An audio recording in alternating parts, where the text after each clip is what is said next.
back out of recess for the 2 o'clock meeting. Part of it's me too. This will be the second interview. And if I can find my notes, I will go through the procedure again. Other than we don't need to do the place of the flag since we're still in a meeting. I would like to welcome Charles Chuck Carter as our next candidate, and along with several of his family members, and also the staff. Most of the staff, I think, was here during the earlier interview. So, welcome to the procedure. At this time, I will explain the interview process. Once again, it's a 2-hour interview. We'll be asking approximately 40 questions, and we have moderator Dr. Deborah Bentley, who is a former assistant superintendent in Johnson City and now employed by Niswonger, retired from public education. And she'll be the moderator asking the same questions for everyone. If time permits, at the end of the 2-hour session, each board member will have a chance to ask any questions that you may have as a result of answers that Mr. Carter gives us. And do you go by Charles or Chuck? I actually go by Chuck, yes. That's what I was thinking, and when I saw the notes. At this time, I will turn the procedures over to Dr. Bentley, and my voice seems to be leaving me. Hope it makes it through one more. But Dr. Bentley, it's yours. Good afternoon. Good afternoon. The board has a number of areas it wants to explore with you this afternoon, and so we're going to ask that you be very concise to your responses as we continue through these different questions. The board has had a chance to read your resume, and so they know quite a bit about you from that document. Is there something you'd like to tell us that's not on the resume? Well, first, thank you for having me here today. Really was excited to be able to make the cut from the 13 down to the top 3. And if there's anything that I would like to say that's not on my resume, I guess it would be that I feel like my role has been always a servant leader. And so I don't know if that comes through my resume, but I'll be the first one to come in and roll up my sleeves and get to work right side by side with all of our staff members, our teachers, our principals, and with the board as well, and in the community. So I think that would be it. What will you do to create an atmosphere in the schools that will lead to educational excellence for all students? I think we're always going to be trying to raise the bar, always try to set higher goals. I know a lot of success has been experienced. Just saw the grade card that came out today for Sullivan County, and congratulations, 5 reward schools.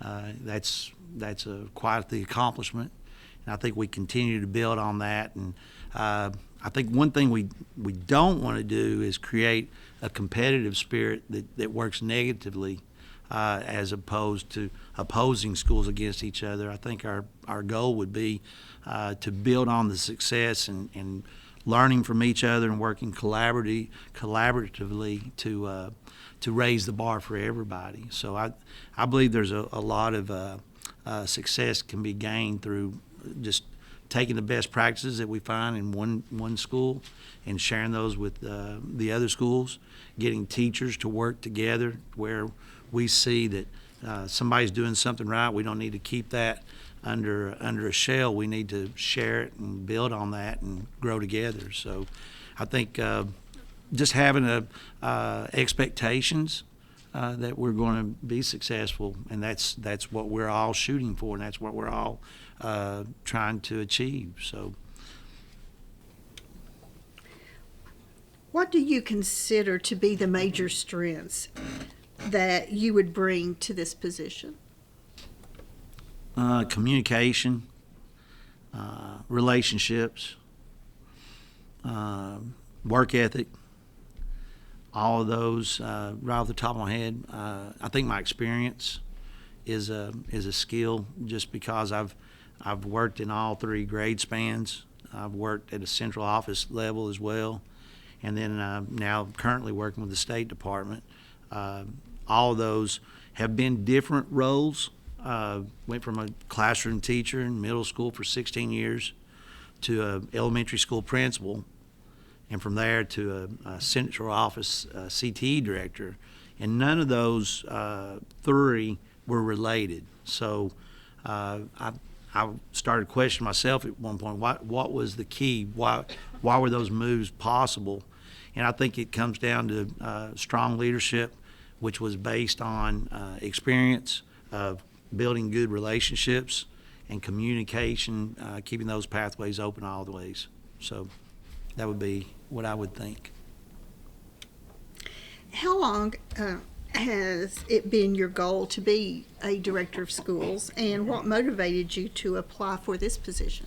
Well, I think I've been working towards this since I made the decision to go into administration back at Eastridge when I was still a teacher there, and I started going back to school and got my master's and then my EDS, both in supervision and administration. I started getting that feel for I wanted to lead, and so I wanted to move from the classroom to a school level, and so I did that. Went to an elementary school where I was principal for 10 years, and then what that opened the door was to take the success that I built in a school and take it to the district level. So moving to the CT department put me in central office to where I could show and grow on a district level and show my ability to help teachers across the span. So worked with middle school and high school teachers there, high school principals, middle school principals. And then moving on to the state, that just gave me that platform to work on even a broader scale. So I've been wanting to do this for quite some time, and I think there's a scripture that says, maybe I was just put here for such a time as this. So I'm hopeful that this is the right place to be and the right time to be here. So thank you. What steps have you taken to prepare yourself to be a director of schools? Okay. While at central office, I was also the supervisor of attendance, the director of CTE, served on the student disciplinary hearing committee. Even back when I was still just a principal at the elementary level, I served on that student disciplinary hearing committee. And I've always tried to put myself in leadership roles at central office to where I was working on school improvement plan, being involved in the budget process, putting myself in a position to be a grant writer, and I've been very successful there of obtaining grants. So I think just all those experiences make me better prepared or prepared, I would say, for this role. Our district is fiscally dependent upon the county commission. How would you propose gaining their support of the school budget under the new TISA, or the Tennessee Investment in Student Achievement, new funding law? What impact does state funding have on local funding by the county? So I may ask you to do that question one more time. Is that a two-part question? And I should have said at the beginning, please don't hesitate to Okay. ask me to repeat any questions. So the district is fiscally dependent upon the county commission. Mm-hmm. How would you propose gaining their support of the new, of the school budget, obviously, under the new, of course, TISA, new funding formula? What impact does state funding have on local funding by the county? Okay, so I think the part of the question with the county commission is you got to be very visible. We've got to show what we're doing and let our students tell our story. They need to be able to be seen for the successes that they're having. Our programs need to be notable. We need to get involved to where we are always in the news for the right reasons.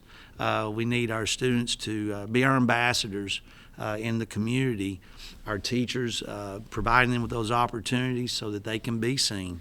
And that's bragging for the right reasons. If you don't know what's going on, you don't really know what you're supporting. So I think the more we can advocate, be advocates for ourselves and push ourselves out there and let us be seen, I think the better support will be available for that, because success breeds success, and everybody wants to be on the team with a winner.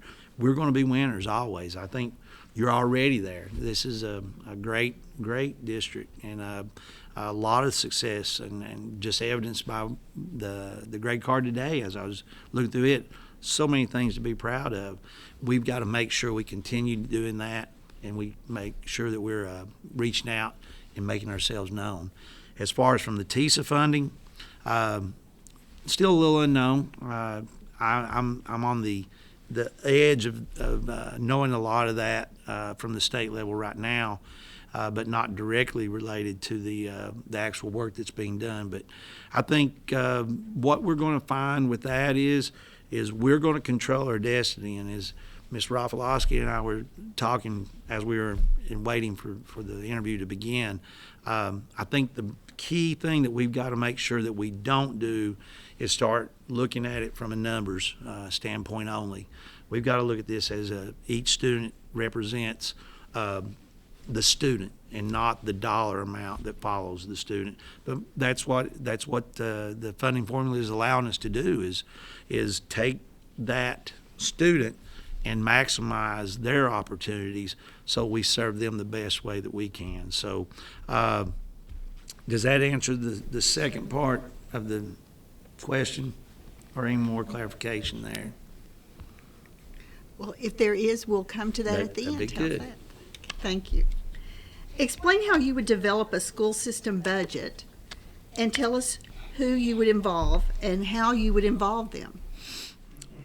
Well, I'll just say from my experience with budgeting, and I'll start backwards and work my way up. I've worked with a school level budget, and we had exemplary budgets every year that I was there at the elementary school. Went to central office, applied for and received $1 million grants, multi-million-dollar grants through that effort. Always had exemplary budgets there. And to tell you that I did it by myself would not be a fair statement. At the elementary school, had an excellent bookkeeper, and I think I mentioned the word expectations earlier. I think the expectation is that we're going to have exemplary audits, and we're going to do things by the book. So creating the budget at that level, and then in the central office budget, same thing. We had exemplary because that was just our expectations. So to think that it's all going to be mine would not be a fair statement.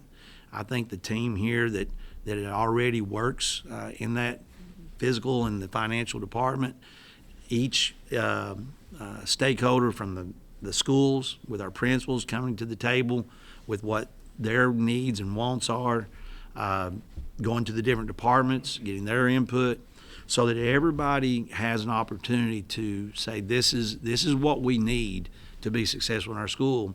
And then we just have to get together as a leadership team and start coming up with how can we create that needs list and make it fit our budget. And then with the TISA funding, I think that's our opportunity to really grow, hopefully really increase our budget.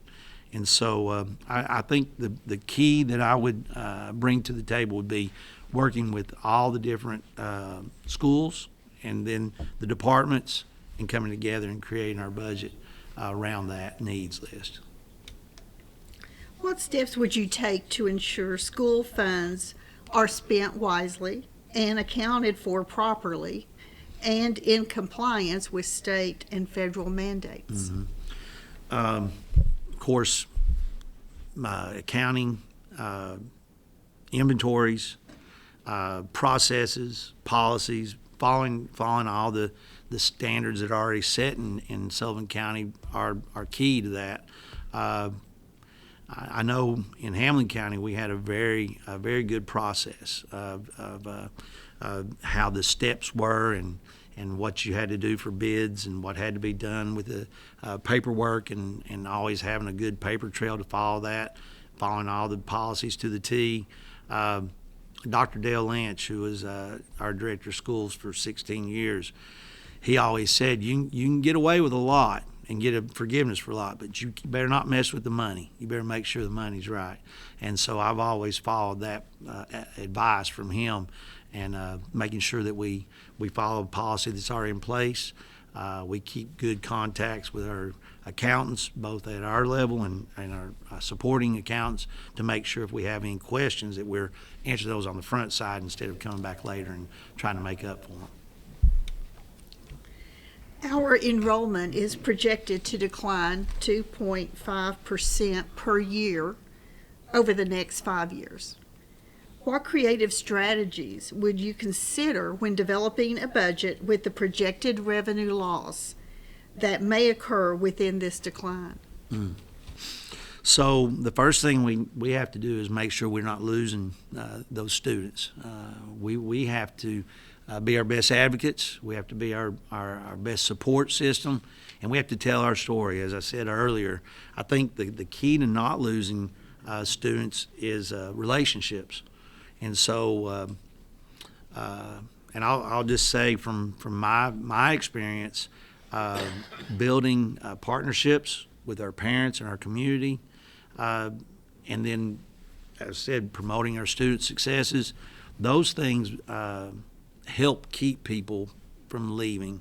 I know we have two other school systems that with Kingsport City and Bristol City. I know charter schools are starting to pop up, and private schools. So the way that we keep from losing our students is that we be the best. And I'm a competitor. I've coached for over 30 years. I think we should be the best, and if we are, our students are going to stay here, and we're going to attract students. We're going to attract families. I think our community, working with our chamber in Hamlin County, that was one of they called me. If they had a business that was wanting to move into town, they called me and said, hey, would you come meet with this business and tell them about all the things that you're doing there? So they would have families reaching out to them about the schools, and do we want our kids to go to that school system? So we have to be prepared to be our best advocates and let it be known what we're doing, be successful. Every student, teacher, parent, and community member will have ideas about how to spend the budget. Mm-hmm. Many will want textbooks, software, swimming pools, football jerseys, paving, or another bus route added. How will you decide the best use of the dollars with so many requests? Well, I think we have to have our priorities. We have to have in a strategic plan, and I looked at the Sullivan County 5-year strategic plan. I think we have to get everything we do and base it back on what that plan is. So if we're looking at our goals, then we're basing our decisions on what's best to meet those goals. And so some things are going to be higher on that priorities list, and obviously some things are not going to be as high priority. Not that they're not important, not that we're not going to try to find a way to fund those, but I think we have to do everything in a specific order, that it's not just random. It's got to meet our goals, number one. And then as we go down the list, are there ways that we could find to be creative, or to find other support through community or grants or other opportunities that might still be able to meet the needs of everybody, but that we take care of our priorities first. The budget has been created and approved. Now you have a large unexpected expense. How will you go about determining what line item the unexpected expense will come out of, or what will be cut to accommodate the unexpected expense? Will you seek input, and if so, from whom? Absolutely. I would not think that was a decision that I would make on my own. We'll have a leadership team, and we have a board that's very educated and experienced and knowledgeable. So I think we've got to meet and get stakeholders involved that could add some context to it, especially while I'm getting acclimated to the community and the needs. So all needs are important to the people who they're important to. And if we have a big loss somewhere and we need to move, then we can certainly do that. But it needs to be a well-informed decision and not one that we're just making based on, well, there's some money right here. We need to figure out what's going to be the best route to do that for everybody in the community. What is the current budget for your school system? And do you have any responsibilities for managing this budget?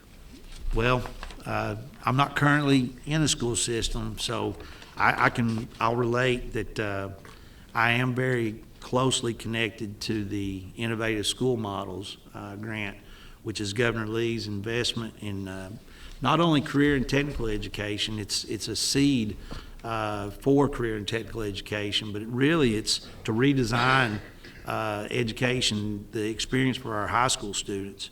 That's a $600 million budget. It's over a 4-year period, and each week I'm the voice for the Innovative School Models with office hours where districts across the state can tune in, ask questions about what they're thinking about, what their plans are, and I can work with them on their budgets. And then as they submit those, I assign reviewers, teams of reviewers, a budget person, plus 2 other scores to go through those. If there's problems with their grant, it's a non-competitive grant, so you're going to get the money. It's just if it doesn't meet the criteria, then it comes back to me. I meet with the core consultant from that region, from across the state, and then the core consultant, myself, and the district meet to discuss their budget and what we can do in their plan to make it fit the score that needs to be at. So that $600 million, like I said, is just the seed money. From there, we'll be moving into supporting that with TISA funding, hopefully, that will continue those initiatives and build those opportunities for our students. What evidence can you cite to demonstrate you are an effective communicator? Started as an elementary principal. I'd heard something from a colleague about sending out a Monday memo. And so I started that practice with something I called the Monday Mojo. And every week throughout my 10 years, I diligently sent out news of what was going on for the week coming, big announcements, plans, schedules, information that I thought would be noteworthy. And then I carried that with me on to central office when I became the CT director. I continued the Monday Mojo for 5 years. Every week, the Monday Mojo went out on Sunday, and they had it in their inbox on Monday. I think that practice is something that I would very much like to continue in communication, is making it available to all of our schools and to our board members. I think communication there is up front and regular, so that you have a consistent, you know it's coming at a consistent pace. But then on the other side, there's some things that can't wait and need to be talked about or shared immediately. So I feel like my communication skills are best served as when you need to know it, you need to know it. Some things can go in a memo that can go out once a week. Other things, you need to know it right there at the spot. So that'd be my evidence of communication. What evidence can you cite to demonstrate you are an effective writer? Oh, okay. All right. So for the past 7 years, 52 weeks out of the year, I've written something called my Flat Tire Ministries post, and it's a blog. It's a motivational, inspirational blog, but it's gone out every week for the past 7 years, and it's a written format. Flat Tires Ministries, meant to motivate and inspire. And then to add to that, when I was still in the middle school teaching, I served on the state's writing assessment committee for 5 years. I moved from social studies into English language arts, and during those 5 years, the writing assessment was a big part of our evaluation for our state grade card. And I served on the committee that set the standard for what was a 1, a 2, a 3, a 4, and a 5 with the writing assessment, and then also worked on the scoring of those assessments. So I've been heavily involved in writing. What have you done to help the public understand the needs of your school system? I'll speak to this one one more time, because I want to make sure Sure.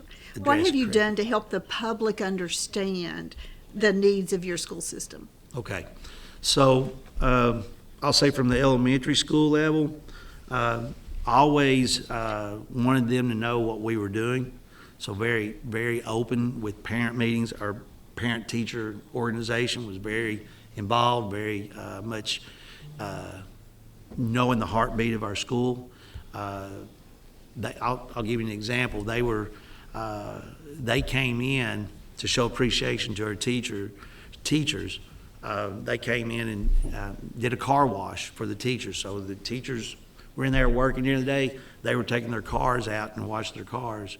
And I think that speaks to the needs of our school, because we were able to retain those teachers better because the parents showed that responsiveness to to them as people. We always were sharing our data with our parents as well. We'd have nights where we'd have open communication. And the same thing from the district level. Students telling their story there again. Really, really big proponent of work-based learning. If you're familiar with that, that's where a student's going through a program of study and then doing an internship or an apprenticeship or some kind of work related to their program of study that they did while they're in high school. What we did there is we would have a signing day first. So we're letting the community see that our students are going to be going out working in these businesses and industries. And then at the end, we would have presentations that were open to the public, so we could have our students sharing their message of what they did while they were in those placements. And I'll just say the work-based learning is a big, I'm a big advocate of that, and that's something that I would want to bring to Sullivan County. I know it's already going on here, but I think expanding that to where every student has the opportunity to participate in that. So I think that's how we have gotten our message out, is letting the students there again be our ambassadors to our community. Communication is a two-way street, not just dissemination of information. Explain your philosophy on an open door policy, how you take constructive criticism, and how people can feel at ease stating the facts. Well, and that's definitely the way I would have always been, as an open door policy. I can think of an instance where I had a parent come in, and they were just dead set that they were in the right with their student, with their child, and we couldn't come to an agreement. And so at the end of it, we were able to both stand up, shake hands, and say, I think at this point we're going to have to just agree that we're going to disagree on this. And I think we carry that same kind of mentality into everything we do. There's policy in place, so we follow policy. If it's a matter of just an opinion, then we talk through it. We try to come to a consensus. But at the end of the day, we may not always be able to come to a complete agreement. So we got to be willing to listen, and I'm very, very much able to take constructive criticism. I think I learn and grow. I'm 59 years old, and I don't have all the answers still yet today. So I'm willing to be man enough to say, well, I was wrong, or I like your idea, or in some cases, I understand what you're saying, but in this situation currently right now, that's not the way we're going to be able to move forward. So that would be my response to that. Describe a time when you asked for input and listened to the advice and why. Describe a time when you asked for input and did not listen to the advice and why. Through our Career and Technical Education Department, we're required to have advisory councils. So each program of study has an advisory. What I did was create a general advisory council, which was not specific to any program, but representatives such as our mayor, our chamber president, representatives from the schools, representatives from industry, parents, and even students were involved in this general advisory. And so we kind of laid it out there. These are the initiatives that we're wanting to work on. This is the direction that we're wanting to take. Now let's get your input. So in some cases, it was good responses. Other situations, at times, there would be advice that I didn't personally want to hear because I had the idea and I thought it was a good idea. So we'd sit back and see how we could make it fit what the group, the advisory council thought. So that would be a piece of evidence where took the advice of and used that to grow what we were doing. For a time when took advice and then or had advice given and didn't take it, let me think on that one for just a second.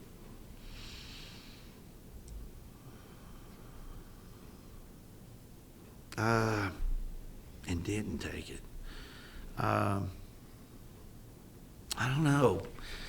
That had advice given and didn't take it.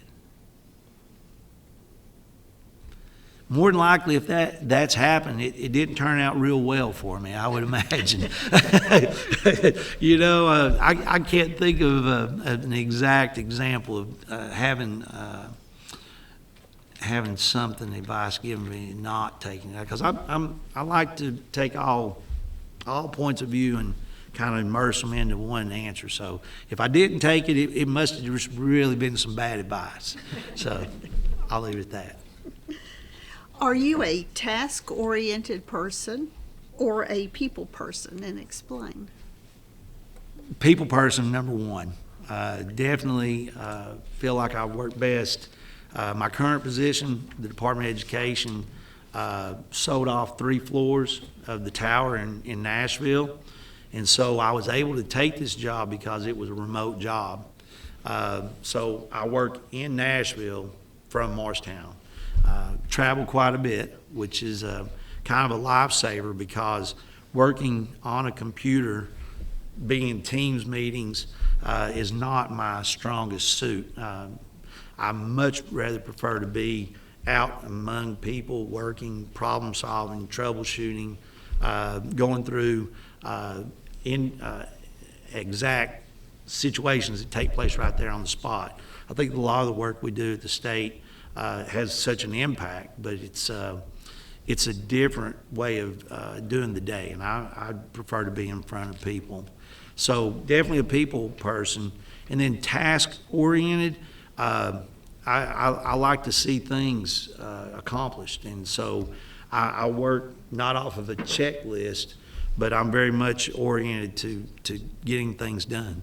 So if that's what you're referring to as task oriented, I very much have an agenda, I have a calendar, and I like to make sure at the end of the day I've got my calendar completed for the day and ready to go into the next day. Give 2 or 3 examples of things you've done in your current position you think significantly enhanced your relationship with faculty and staff. Okay. Being not in direct relationship to a faculty and staff at the State Department, I'll talk about from the district level, working as the CT director. being involved when they have needs, being there for them, listening, and then rolling up my sleeves. As I said when I first came in here, being a servant to those people that need and helping reach their needs. I think that's one of my strongest suits. If you'll just read that one more time, I feel like I might have got off track there a little bit. Give 2 or 3 examples of things you've done in your current position you think significantly enhanced your relationship with faculty and staff. Okay, all right. So yeah, definitely being available to help where needed helps build staff morale. Also lets them know that I've got their back. I think at the school level, being involved in their classroom, being available to support and be there for them. Parent meetings, being there. We're not always going to be in the right, and I wanted to make sure my teachers understand if there was ever a decision that maybe they didn't feel like was the right way for it to be concluded, that I sat down and met with them afterwards and explained why the decision was what I made, and letting them know that I do support you, but this is why it had to be this way on this particular case. So being very upfront, and then just being available, being there where I'm visible, where I'm seen, and where I'm communicating with them.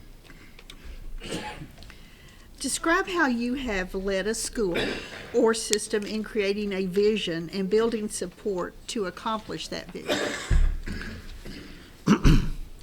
At Union Heights, that vision, as I talked about with parent involvement, we had community involvement. Not only people who had students in the school at that time, excuse me, we had full support of our community. I mentioned the car wash. We had parents that were coming in, and we had a break room or a teacher work room, is a better way to term it. And it was just stacked up with boxes, and the teachers ate in there, they worked in there, but it just wasn't very appealing. And we had community members and parents come in during a break, and we had told them that the break room was going to have some work done on it, that the AC, there was some things, and so they might be without that for a while. Our parents came in and did a complete makeover, just like with the extreme makeover that was real popular several years ago. Remodeled the room, new furnishings, painted the walls, new cabinetry, redid everything. And then the morning that they came back to school from a long weekend, we had caution tape up over the doorway there. And the teachers were like, well, where are we going to go? Where are we going to be? How are we going to eat lunch in there? And where are we going to get our copies? Where's everything going to be? And so we had a school bus, a little miniature school bus, and had all the teachers there. And we said, driver, move that bus. And they rolled the school bus out of the way and opened the door. And you could see right then that it made quite the impact on our teachers because of what our parents and our community had done for them. And so we had a chili cook-off where parents of the ball teams all made chili, and we had a chili contest. This is an elementary school of about 250 to 300 students. But we would have hundreds of people show up at this event. And so gaining support through letting the parents know what our needs were and what we wanted to do, and setting our goals and letting them be involved and knowing all that, it just created such a community for us there at that school that I feel like that relationship there again was key. How have you used planning and goal setting to improve your school or system? Mm-hmm. Well, each year, goal setting is primary. You've got to have a map by which you're going, where you're going, and what you're shooting for. So, strategic planning each year through our Perkins budget. Start in March of the previous year. Create your budget. create your vision of what you want to do, and to get that plan in place, you've got to be able to talk to the different people who are going to be impacted by that. So I was always big on meeting with the different departments and the different programs and career clusters, and getting their input on what they wanted and what they needed to be able to provide the students with the best tools, the best experiences, the best opportunities. So I think doing a lot of legwork around trying to find out what's needed and then strategically creating that plan from that. If you are selected for this position, without listing any names, tell us about your central office organizational chart. How will you lead and guide your central office staff to ensure they are providing guidance to all teachers for the improvement of learning for each student? Mm-hmm. I think the first thing key is to be very observant to what's in place now. I don't think I would be interested in coming in and changing anything at the beginning. Number one, the success has already been proven and it's here. So I think I would start out by wanting to be very observant, very involved, listen, learn from different people at central office, listen to our board, find out, get input about what's working, what maybe needs to be tweaked, and then look at my own experience and background and what I've been exposed to, and seeing how those two work together. And then even from there, I don't always think that I'm going to have the right answer. I think I can have support and provide options and alternatives and different solutions. But I think number one, seeing how our team functions. I like having people to be able to go to on each from each strength area. So federal programs, being able to talk to about specific things that are relevant to that person. Our special services, being able to have a knowledgeable person there, which we do, and being able to talk to them about key needs and direction of our program there to meet the needs of our students with disabilities.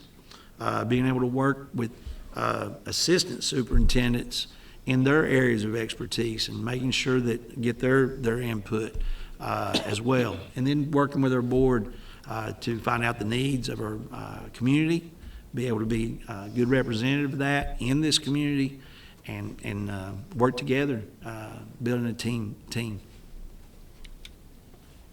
Describe how you will earn the trust of Sullivan County employees. We are all human and make mistakes. How would you handle a mistake or a bad decision?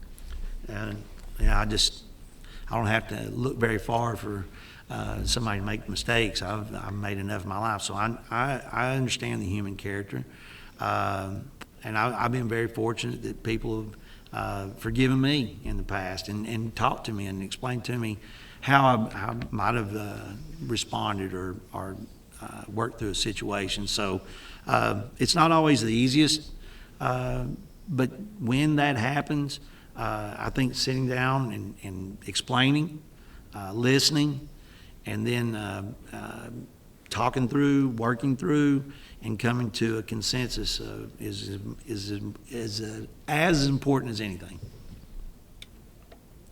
Tell us how you decide which duties to delegate and who to delegate to. Well, and I kind of mentioned this a second ago, the areas of expertise or strength, if it's a question related to accounting, obviously I need to get the fiscal agents involved with that. That department deals with it in and out every day with special ed and special services for students. I think I would refer and kind of lean on those in their areas of strength as well. But at the end of the day, I would be the one who would be making the decision. So I want to get their input. I want to get their reasoning behind it. I want to find out what the precedents that may have already been set are, and then make a decision based on what's best for students. I think if we put that as the number one priority, that's always going to end up being what I feel like is the best thing if it's what's best for a student. Describe your involvement in the employment process with your current or previous position. Like the hiring process? Okay. Currently, I do am involved in hiring at the state level. So I have a team of 5 program managers who are directly work under my supervision. Since I've been at the state, I've had to actually interview and hire for 3 of those positions. So I've done it at the state level, putting the job descriptions out, taking the pool of applicants, analyzing those, reviewing those, doing phone interviews, and then setting up in-person interviews, reducing that down to a number of top candidates.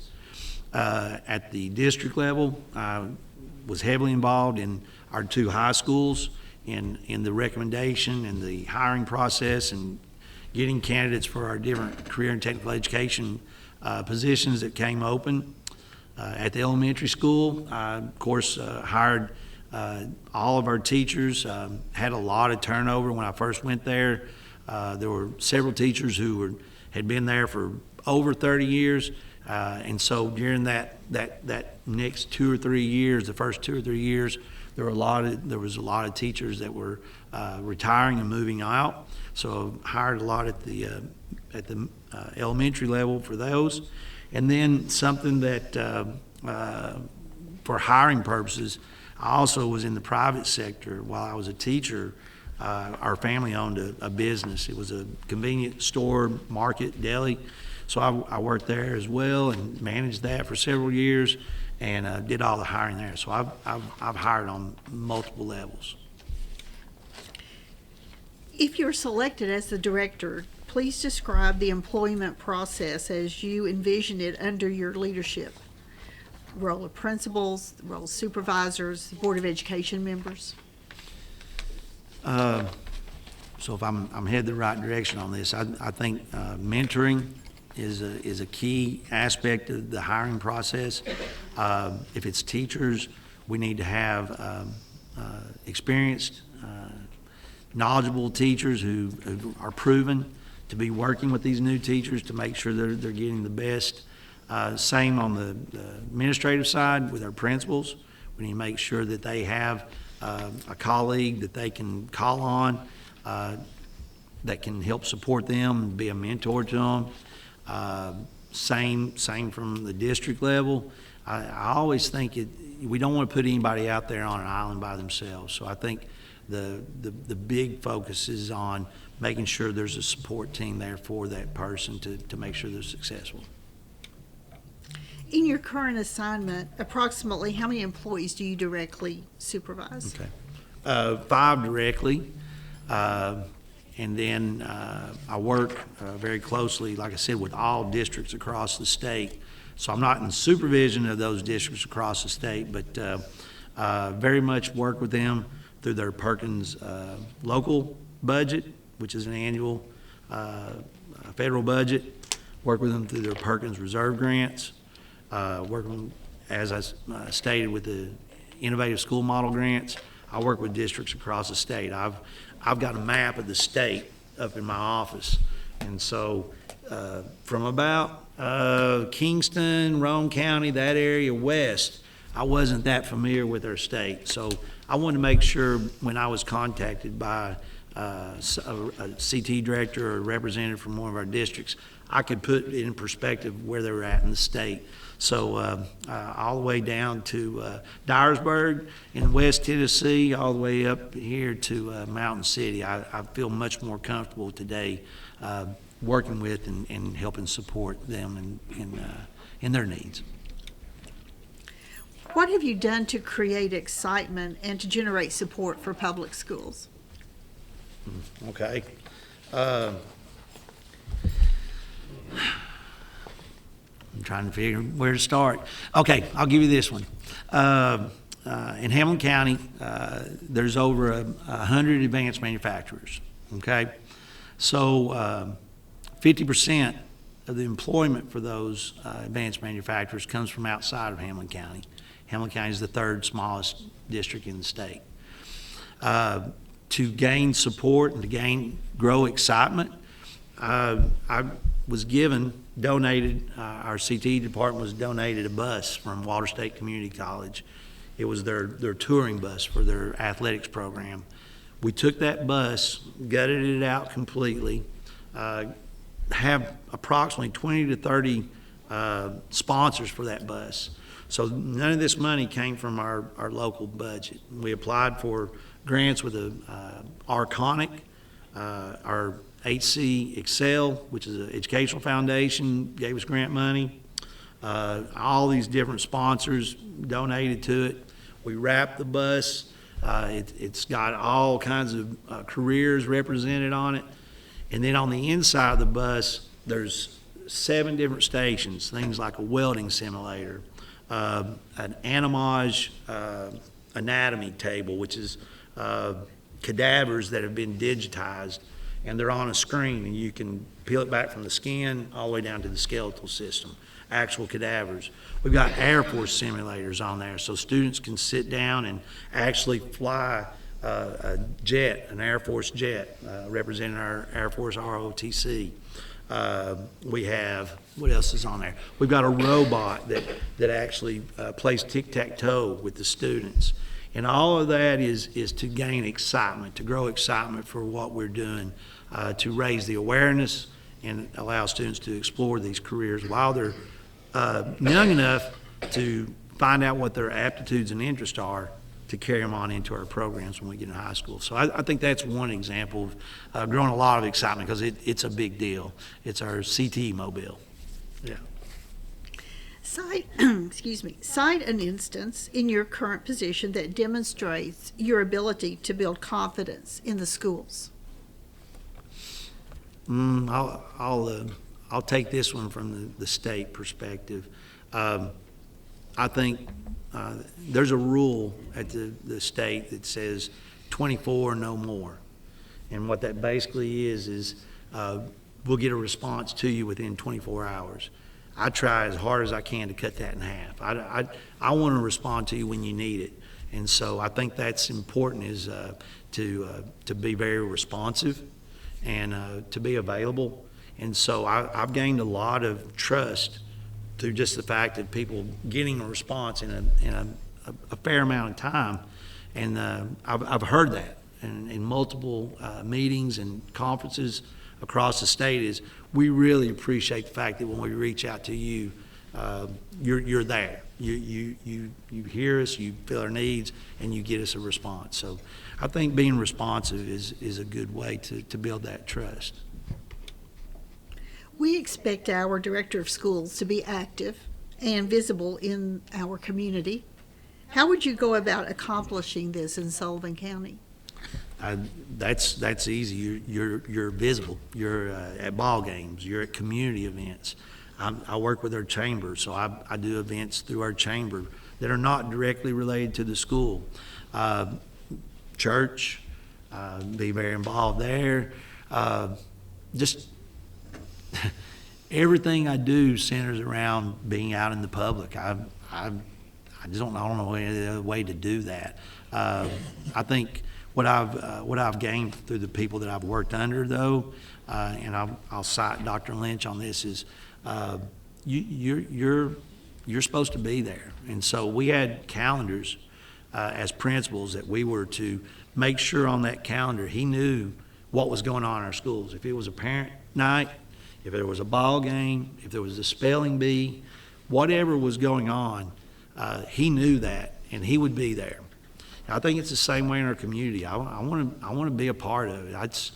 I've lived in Hamlin County my whole life, and I've talked to my family, and they're back here. I'd love to introduce them to you if I get a chance. But I think we want to be a part of this community. We don't want to be. I don't want to be here working as the director of school or superintendent. I want to be a part of this community. I don't want to move up here for a year or two. If I'm going to move, I want to be a part of what's going on here. So. I very much would expect that I would be visible, because I would just be actively involved. How do you garner support for academics to constantly be improving? Well, And you know, I thought about that. We got 5 reward schools that are just getting recognized. How do you build on that and continue to grow? I think we've always got to be looking at data, data-driven decision-making. We've always got to be thinking about when you look at percentages, and I'll share this one. Had a director of schools once, and you know, percentage-wise, I think it was probably somewhere in the 30% were being successful, which was higher than it had been the previous year. And you know, we were pretty excited about that. And he said, you know, the way that I see that is if let's just use the number 30%. He said, if we've got 30% that are successful, we've got 70% that we still need to reach. And so I think we've always got to set goals. We got to be realistic and look for growth. I'm big on growth. I actually wish that our state measured growth from the beginning of the school year to the end of the school year so we could actually see the impact of that particular teacher. That's not necessarily how we do it exactly, but I think we set goals. We constantly are trying to better ourselves, and we try to be a hand out and lift up others so that that everyone, if we've got 5, what's it going to take us to get 10? You know, how can we continue to improve? What steps would you take to ensure academic success for this school district? And there again, I think there's a lot of that going on currently. So don't want to come in and disrupt anything that's in place that's going. In areas that we see from the data that we do need to address or grow, I think that's an opportunity to work collaboratively. Like I just mentioned a minute ago, where there's success in that area, we team those people together, we partner them together so that what's working here may have to be modified a little bit over here, but you know, success should breed success for us. So I think we team, we make this an approach of a team. Describe your experience in developing, implementing, and or evaluating an instructional program that has improved the educational achievement of students. While I was at Union Heights, we were a reward school there. But then the next year after that, we didn't meet our goals for our ELL population. And not sure how familiar you are with Hamlin County, but approximately 30% of our students are ELL. So we set ourselves to the goal of reaching out to our parents, working with them to establish supports that they could help us and we could help them be better capable of being a good support home. So we worked on that, got community involved in it. We didn't have one faculty member who was bilingual. And so it was a challenge. So we pulled in community resources, and that's where I got connected to Ola Lakeway, which is a organization that I serve on as a board member now, because they advocate and work with being that support for our schools. They'll push in and help with translators. They'll give support to students with after-school programs. And we started initiating those after-school programs and summer programs. And I actually worked in those programs. One was centered around creating a community garden. So we had our students out there planting seeds, and we centered that around science and math and helped build up those skills through applicable lessons that they were actually doing there. So, tell us 3 curricular or instructional improvements that occurred as a result of your leadership. What evidence do you have that they were improvements? I'll state the first one was when we became a reward school. When I first went to Union Heights, our letter grades were C's for the most part, and we ended up leading our district, and that's back when it was the A's and the B's and C's for the schools. And so that was evidence when we moved into a reward status. A second would be through my work in the central office. We took our standards and we revisited those to assure that what the teachers were teaching was what needed to be taught, and that was through working with their advisory boards, working together collaboratively between the two schools to make sure their standards were in line with what the needs of the community were. And the evidence of how that was successful or that we could show that was successful is we had more students becoming concentrators, more students moving on and being completers, and then going into those work-based learning situations, those placements. We had, I think before COVID, so the 19-20 school year, we had right at 400 of our high school students who were participating in work-based learning. And so to get to that point, you've got to go through the program of study. So the students had to go through the different levels of those courses and gain their industry certifications, whatever it took, and then they went on out into the workforce and were doing that while they were still students in school. So I think that number speaks volumes about the success there. And then the last is with my current position. Each year there's a comprehensive review of a program of study, and we're currently involved in that, and I've actually helped finish up a cycle of that the year before, and that's based on teacher advisory input, industry leaders from across the state, and then our program managers work to create what those standard changes are. We submit those to the state school board, and then they're either sent back for revision or they're approved. So I think those three examples would be what I would. Sullivan County is currently a level 5 system in growth. How would you continue and improve the success of our school system? I think we always want to challenge ourselves to be successful. So when we're at a 5, you can't go to a 6. So we've got to maintain that 5 and know that the best way to ruin your laurels is to sit on them. And so we've always got to be thinking, not that that's last year and let's go on, because we've got to celebrate. So we want to make sure that we celebrate our successes, and our teachers know they're appreciated for all the work, and that our community knows what those successes are. But then we've got to continue to raise the bar and never be satisfied, because like I said, that's where we get complacent. We've always got to be looking for growth, because at the end of the day, it impacts students. And if it's our students who are at stake because of our decisions and our work, we have to make sure that we're always keeping that the number one focus. Describe your experiences with elementary students and instructional strategies, middle school students and instructional strategies, high school students and instructional strategies, extracurricular programs, activities at all levels.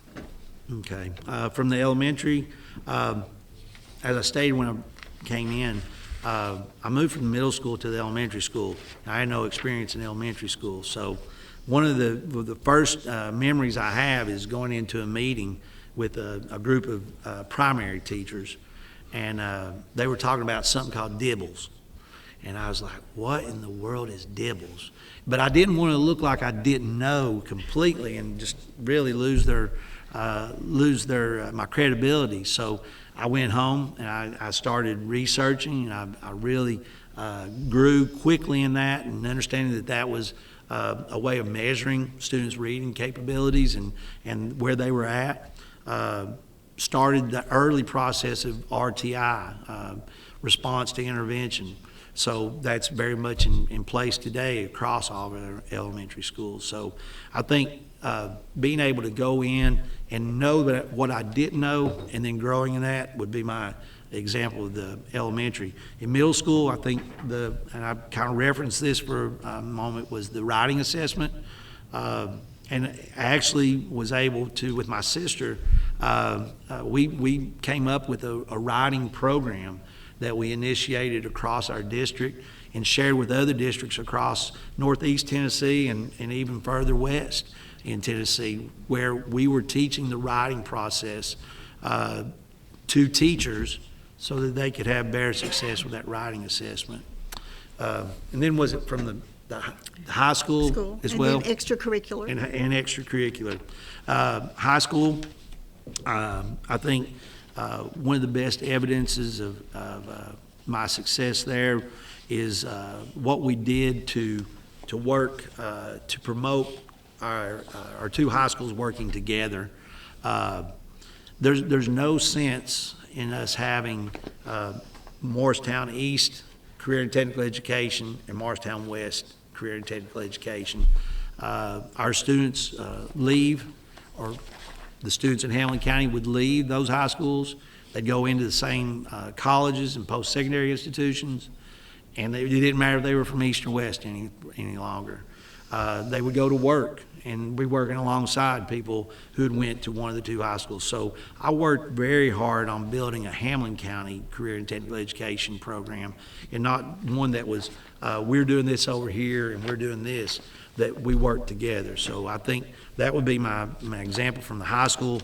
And then just extracurricular is evidenced by all the things that we did while I was there at the elementary school level.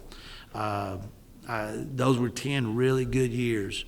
And I think our PTO actually received national recognition from PTO Today, which is the mother organization for PTOs, as being a parent-teacher organization of noteworthy. They weren't one of the top 3 or anything like that, but they did receive that recognition more than 1 year from that organization.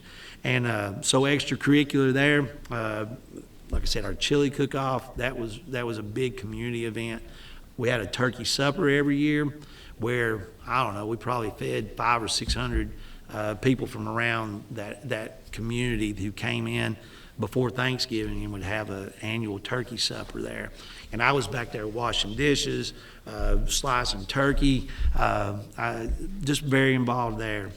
And then we started at Union Heights, we started an annual volleyball tournament that the proceeds from that tournament went to Cure for Cancer, Relay for Life event. And so each school had a volleyball team of teachers and staff members, and we organized it, put it together, and the schools would get together in a week or two to have a playoff, but all the way down to a championship. And all the proceeds, they all put in money that they raised, that went to our Relay for Life fund from Hamilton County. And one other one is Food on Foot, an organization that serves bagged food each week to students who are in need from our community. They came to us, they wanted to support our students, and so on Fridays they would come in with 60, 70, close to 100 bags with soup, breakfast cereals, perishable and non-perishable food that went on with our students. And so what we did in turn was we had kind of a benefit basketball game each year where a school that wasn't on our schedule, we would play them out of schedule, and we had a canned food drive or non-perishable, bringing cases of water or whatever. And it was a contest between those two schools to see who could bring in the most food, and then the principal would do something like wear the other school's team mascot shirt or something, whatever the challenge was. But that was an extracurricular activity that raised thousands of food items for those for the Food on Food organization to give back to them because they were given to us.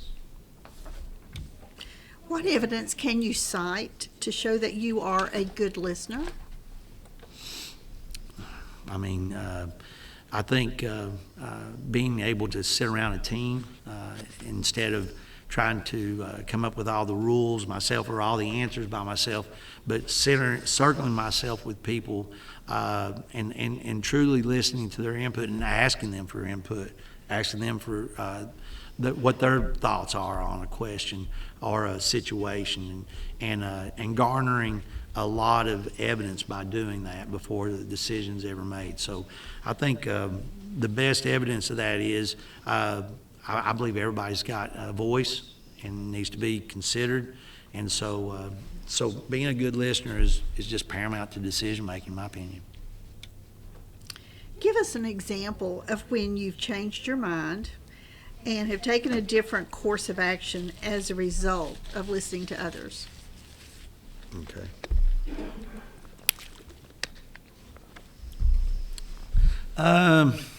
From a CTE director point of view, I've always felt like courses needed to be done in sequence, much like you would take Spanish 1, then Spanish 2, then Spanish 3.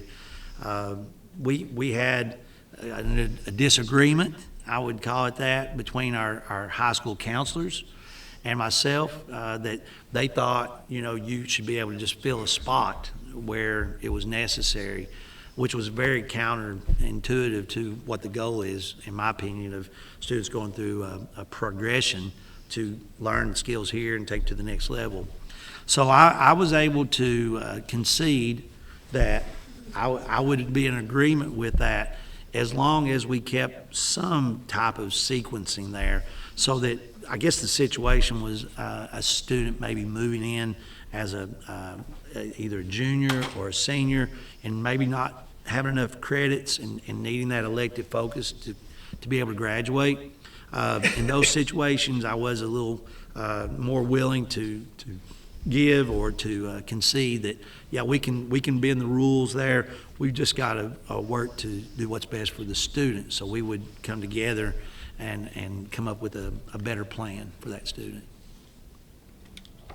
In your administration, what avenues are open for you to listen to the concerns of employees, students, parents, and the community? How would you plan to have time available for all involved? I think visiting, being visible in our schools, number one, in talking to teachers, not during their class. I don't want to disrupt instruction, but being at events, being at meetings where there's opportunities to be there to listen to our staff members. I think community forums are good opportunities. I think our former director of schools was really big on parent advisory, student advisory, and I really admired that. Each of the high schools had advisory groups, students who were representative of their school, and Dr. Perry would meet with them and listen to their concerns, get their input on things. And same with parents and same with teachers. And I think those are all really good things that I would like to see take place as well. Community opportunities to meet with our community members, parents, always at events, not being somebody that's standoffish, but if somebody wants to stop and have a conversation, I've always been apt to do that. My wife can probably tell you that. If we go somewhere, more than likely, I'm going to know somebody at least, and if they have a question or they want to talk, we'll talk. I'm not standoffish at all. I'm very open and very much want to be a communicator. So. And my last question that's been 40 questions. We currently have very knowledgeable principals and central office staff members. Describe how you will seek their wisdom as you put your stamp of leadership on Sullivan County. And that's a very good question. I think you're obviously, it's no secret I'm not from this community. And I think experience tells me that getting to know what's going on in our schools, listening to our administrators, listening to the board, listening to the community is all that's so important. And I don't think I would ever want to come in here and be somebody that thinks I've got all the answers. I think I would want to come here and be a part of our schools, working with our principals, having that monthly principals meetings, what I've been used to for my 10, 15 years of administrative and central office work, monthly principal meetings, and that's not a sit and get.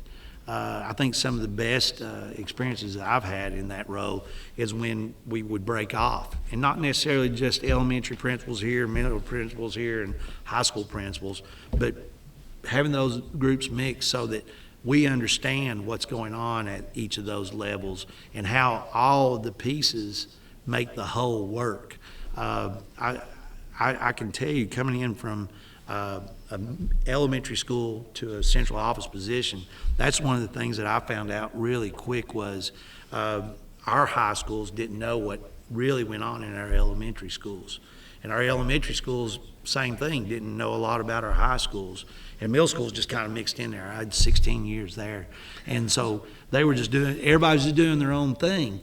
But when you start getting everybody aware, and we've all got one common goal, and we're all working towards that common goal, I think that's where we really can start seeing success across the board, is making sure that everybody is aware of what their role in that is. And I think your mission statement, and I've used this in several meetings with districts across the state, the mission statement of Sullivan County Schools is to help students be as, not word for word, I had it written down, but I don't need to read it. It's to make sure every student's able to be successful in college and career. And so down to pre-K and kindergarten, that's our goal. And it goes all the way up. So what's our role down in pre-K and kindergarten in helping students be successful for college and career? We got to have that foundation. Every student needs to be reading by third grade, on grade level or above. And that needs to be a community goal. That we can't do it only in our schools. We know what we're facing there, so we've got to make sure that's our goal.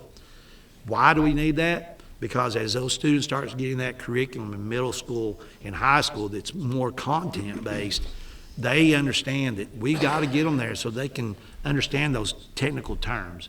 They can understand the high level of math that's necessary for certain career fields. They need to be able to apply that math. Instead of just learning it as a formula, they need to understand why they need to be teaching that math and how it's important. So I firmly believe that as a director of Sullivan County Schools, that is the best mission statement that I could ever be connected to, and very excited about working with you to make sure that every student is successful in Sullivan County. Thank you.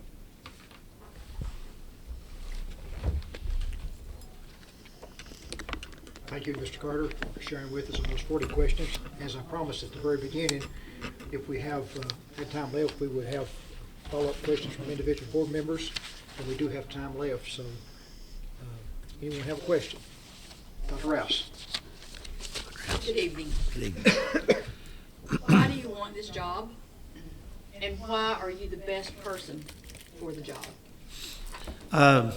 As I've stated early on, why I want this job is I want to lead a community, a district, a school district. I believe I'm prepared for that. I think my experiences in all grade spans, my work from a district level, and my work as from the state level now has really put me in a position to see that vision of success for all students. And I firmly and passionately entranced in that. My work that I do is not a job. I feel like it's a calling almost. And I can tell you why I'm probably the best is because of that passion. When I came into the role as a CT director, I'll tell a story since we got a few minutes. Two high school seniors came over to our central office, and they were going to help do something. And I struggled with a conversation with them. I said, what are your guys' plans? What are you going to do after high school? And I was new at this. And one of them said, well, I'm going to be playing baseball. And the other one said, I'm going to be playing soccer.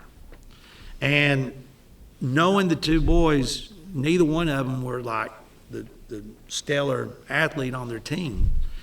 And so I just asked, I said, well, what are you going to do while you're there at school? What are you going to study? What you going to be doing? And both of them said, I haven't really thought about that yet.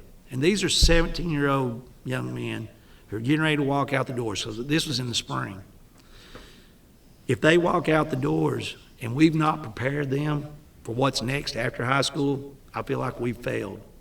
And we've got to own that. We can push that off on post-secondary, we can push it off on parents, whatever, but we have those students for 12 plus years. Our job is to make sure every one of them leaves with a plan in place. They may change that plan 5 times, but at least they'll have a plan.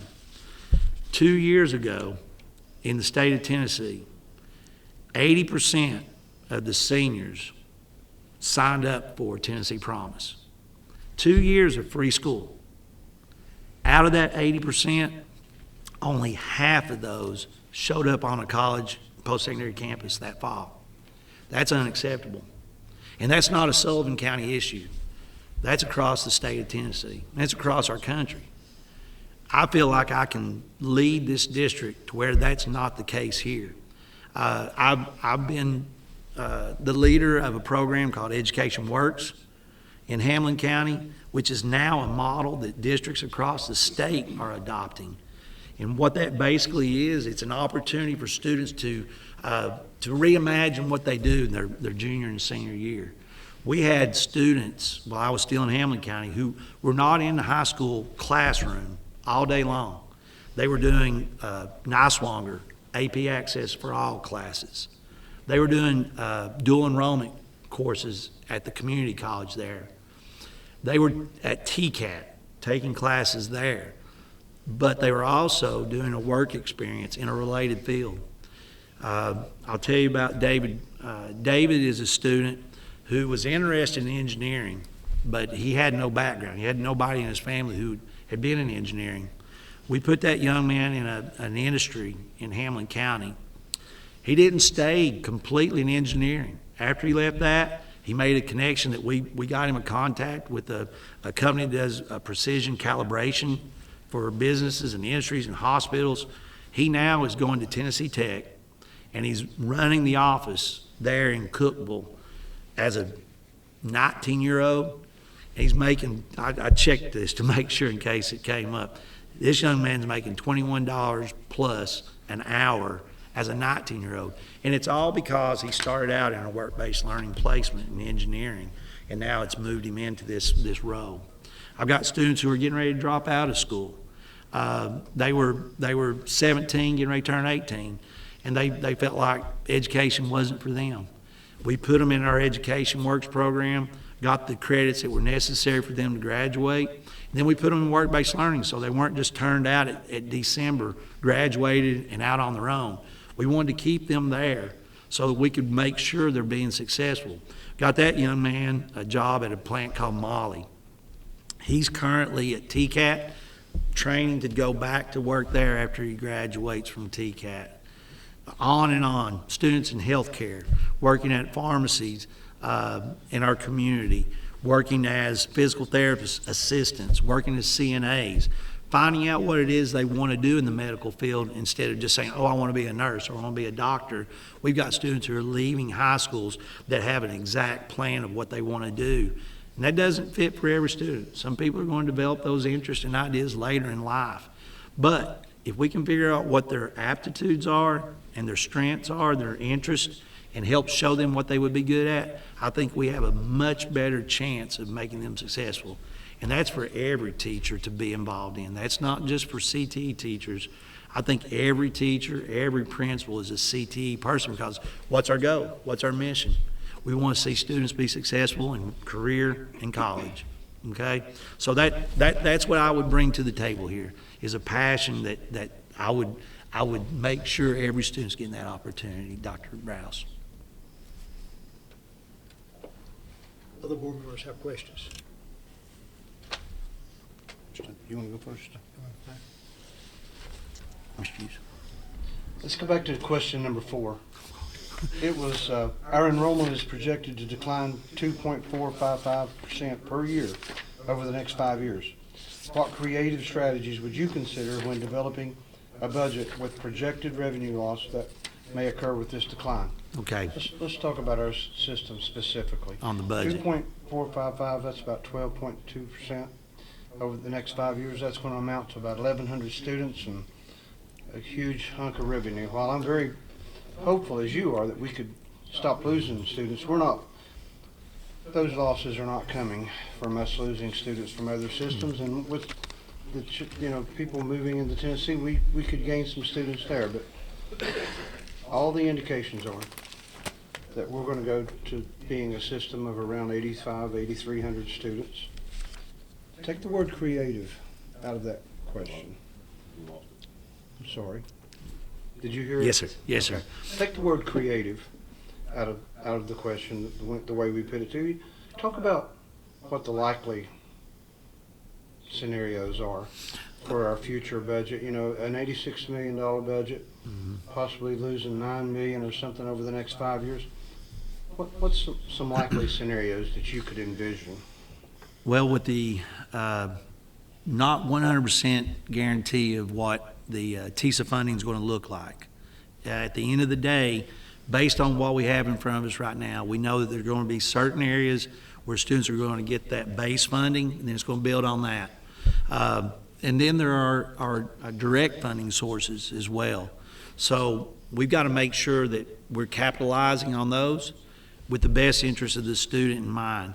So we can't let ourselves be driven by, if we do this, we're going to gain more money, if it's not in the best interest of that student. So first, I would say we need to be very familiar with how the TISA funding formula is going to play out. Make sure we're knowledgeable of what we can do, making sure our staffs in our high schools, our middle schools, and elementary schools are aware of their roles in making sure that we take advantage of every dollar that we can. There's things for students with third grade reading and other grade levels that are also going to get direct funding for. Students with disabilities, there's some funding in there. So I think the first thing, Mr. Hughes, is we just got to make sure that we're able to take advantage of those. That's not creative. That's just being very aware of what we need to do. On the creative side, I think leaner and meaner comes to mind. We've got to be able to look at what we have to have. Obviously, resources for our students to be successful, and that our teachers have what they need to teach is important. So what I did at Union Heights, I'm always looking for grants. In Hamlin County alone, I was able to get a $2 million grant. Then we had a $983,000, I think it was, grant through LEAP. Applied for several other grants to fund different opportunities and initiatives. So I think grant monies are big. Community partnerships are also important ways to continue to support what we might not be able to. We don't want to always be going out with a handout, looking for community members to make up the difference, but I think we do have to make sure they have those opportunities. Businesses and industries they understand our students are going to be their workforce of tomorrow. So investing in those students as much as possible as well. And then, like I said, leaner and meaner. If at the end of the day we have to take everything and lay it out there as we're creating our budget, and find out what areas might have to kind of be set on the side over here, or find a different funding source or a different way to make that happen, I think that's what we've got to do. So from a creative standpoint, grants, making sure we take in all interest from all schools. Our principals should have a good grasp on what they need, but then we at the end of the day, we got to sit down with all our supervisors, work with our board to understand here's what we've got and here's where we have to make cuts. And at the end of the day, I think it's got to come down to what's going to have the biggest impact on students, and making sure those things are funded first, and then work our way down from there. Thank you. Any other board members have questions? Any closing remarks that you'd like to make, Mr. Carter, before you introduce your family members? I haven't forgotten that. No, They tried to buy me off back there, told me not to, but and I do want to introduce them because I wouldn't be here if it wasn't for them for sure. They've been supportive of me all the way through. No, I would just say, and I wanted to say this at the beginning, and it just didn't fit in there with any of the questions. But honestly, I've lived in one community. I haven't bounced around, and this is a big decision. It's a big decision for me, and one that I've discussed with my family members. And we have grandchildren, and I want to see them grow up, and I want to see them grow up successful, just like I want every other student. So moving up here. It's not just something I would take lightly, and I would hope that I could be able to come here and prove myself, and that I could become a member of this community, an active member of this community, successful, and measuring that success through student success, and that this could end up being the place where life kind of goes to retirement at some stage.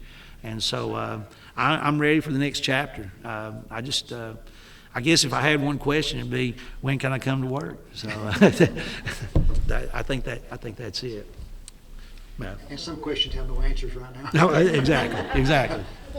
So I'll start down here on this end. This is my wife, Missy.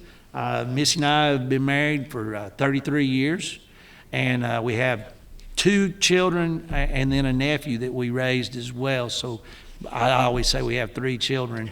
My daughter, Rachel, and a nephew, Clayton, who his nickname's Bogey. Bogey's our nephew that was like a son. I'd be proud if he would call me father. And then our son, Ethan, has a daughter, and then Rachel has 2 children, Charlie Kate and Dottie Eloise. And Rachel is a educator in Hamlin County as well, level 5 ELA teacher. So I would be trying to twist her arm and bring her up here, you know. And then my sister Donna, we actually started teaching about the same time. I always tell everybody she's my older sister, although she's 7 years younger than me. And I would always tell her students, I say, now that's my older sister, and she used to pick on me when I was little. But Donna really has inspired me. And she worked at Whitesburg Elementary School for 30 years, and then she's transitioned now to an instructional coach for our central office in grades 4 and 5. And then my brother-in-law, Glenn Knight. Glenn is responsible for me being involved in education for 31 years. He's the gentleman who came to me and said, you know, you do a really good job with students, and I think you would make a good teacher. And so I connect that back to that work-based learning piece. I had no idea what I was going to do. I had a degree in history, and in Hamlin County there was one job for a historian, and it was the Davy Crockett Tavern. And somebody hired that job, so I wasn't going to get a history job in Hamlin County. But when he saw me working with students and saw that he thought I had something that would be a positive, it inspired me. And I think that's what work-based learning does. It gives students a chance to feel it, touch it, test drive it, and see what's out there. And I thank him for giving me that opportunity so much that I let him have my sister's hand in marriage. So that was a lot later. It wasn't in the deal. So You're probably going to pay for those comments. Absolutely. But thank you all for letting me be here. I hope I answered your questions in an effective way, and I hope I gave you a little better idea of who I am and what I stand for. So thank you, and good luck in your decision-making process. Thank you. Board members, we'll go into recess again and reconvene at 7 o'clock. Last interview.